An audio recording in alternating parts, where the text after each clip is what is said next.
1 year ago last week, Keir Starmer became Prime Minister, and I still can't tell whether he's a real person or just some NPC from EastEnders. And the week of his anniversary certainly wasn't an ideal one, from Rachel Reeves's terrible plan to cut benefits getting cancelled last minute, to the markets melting down because Rachel Reeves cried during PMQs. Look, I've got my issues with Rachel Reeves, alright? But come on markets, give her a damn break! She cries for 5 seconds at PMQs, and the whole financial sector have reacted like she's confiscated their cocaine. Half of Canary Wharf were probably spamming their dealers like a crazy ex at 3 AM. I even heard there was one guy at Pret trying to snort espresso beans off his f***ing credit card. But believe it or not, I personally think there are bigger issues this government has. Those being, 1, they need to be more social democratic on the economy, 2, they need to be more radical on reforming the GCSE system, and 3, they definitely need to get tougher on Israel and the atrocities they're committing in Gaza. However, there is an issue that very few people talk about.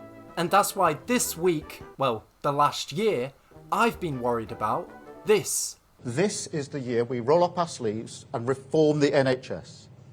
A new era of convenience in care, faster treatment at your fingertips, patients in control, an NHS fit for the future. It's not just about giving patients greater flexibility over appointments, although that's really important, and you're doing that here, as I saw this morning, or leveraging the power of the NHS app. And we're going to do that. But there's a bigger principle here. It's about unlocking the huge untapped potential if we organise services around patient control.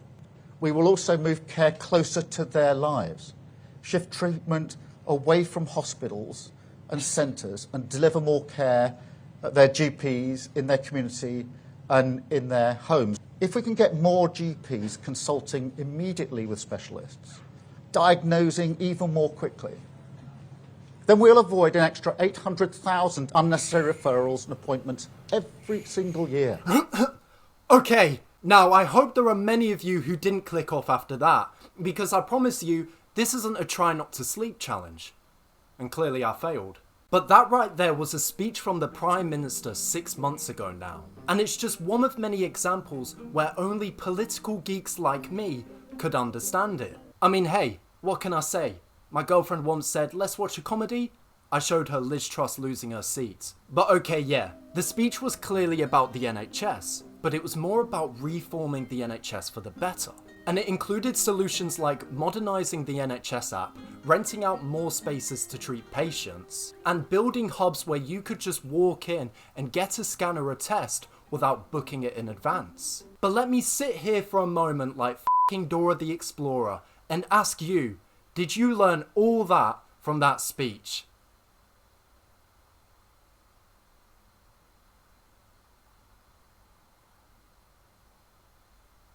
No! It feels like a speech written by me in the first year of my creative writing degree. Never mind the sentence, Jimmy is feeling sad. How about the sentence, Jimmy is feeling woe begone? Now that's a sentence that would make an Eton College professor climax. But the point is, Keir Starmer is struggling to connect with the public.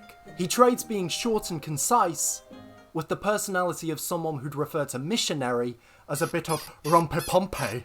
And his speeches have become famous now for being like that. I asked ChatGPT to write me a speech about having an orgasm, but in the style of Keir Starmer. And this is what it came up with. Let me be absolutely clear. Okay, I won't do the Keir Starmer voice. Let me be absolutely clear. An orgasm is not chaos. It is not uncontrolled, unplanned, or without consequence. It is, in fact, the culmination of a process of connection, of mutual understanding, of two people coming together, not just physically, but emotionally, respectfully, and yes, responsibly. Now, I know there are those who say it should be wild, that it should be spontaneous, frenzied even, and to them I say, fine, but let's do it with a sense of purpose, with a framework that ensures satisfaction for all involved, because when it works, when it really works, it's not just a moment of release, it's a moment of clarity, a moment of unity, A moment where we realise we're better when we come together. That was the most unsexy thing I've ever heard in my life. Forget chemical castration. You want a cheaper solution? Get some boring old sod to read that out loud. Boom! Sex drive annihilated. Now, a really important warning here, but for what I'm about to say next, some viewers may find distressing. But the best communicator in British politics right now is Nigel Farage. And okay, hear me out, right? I'm not a Nigel Farage fan, I have no intention to vote reform, and I don't agree with most of their policies. But we cannot deny now he is connecting with the public. And why is that? Well, for one, his speeches are short and concise. He avoids using language that makes him sound like a pretentious lawyer. And really, he talks like an everyday bloke. Which is mad since he attended a prestigious private school in London, owns multiple houses, and dresses like he's f***ing Mr. Toad from Wind in the Willows. As where Keir Starmer actually had a pretty modest upbringing. But even Farage's answers are straight talking, as where Starmer answers a question like he's walking on eggshells in a job interview. That's why Keir's answers need to be short and memorable, like a fresher losing his virginity. And even when Starmer does give a good answer, he overstretches it. It's like that Justin Timberlake song, What Goes Around Comes Around. First 3 minutes you're thinking, damn, this is a banger.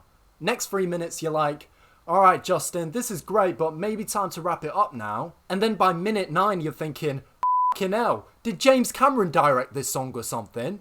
But it's no surprise that the three frontrunners to become the next Labour leader are Angela Rayner, Wes Streeting, and the GOAT Andy Burnham. Because whatever you think of them, they're still punchy and relatable with their answers or speeches. So my advice to the Prime Minister is, let your guard down, chill out with the technical details, and communicate more like you're recommending me a TV show at the pub, rather than reciting the instructions manual of a PlayStation 5. Bring your more charismatic ministers too to have a presence on social media to connect with young people. And also, just don't be afraid to brag about the good things you've done. Because it feels like every time something goes right, they say it with the enthusiasm of a hostage reading out a f***ing birthday card. Happy birthday to you, mummy.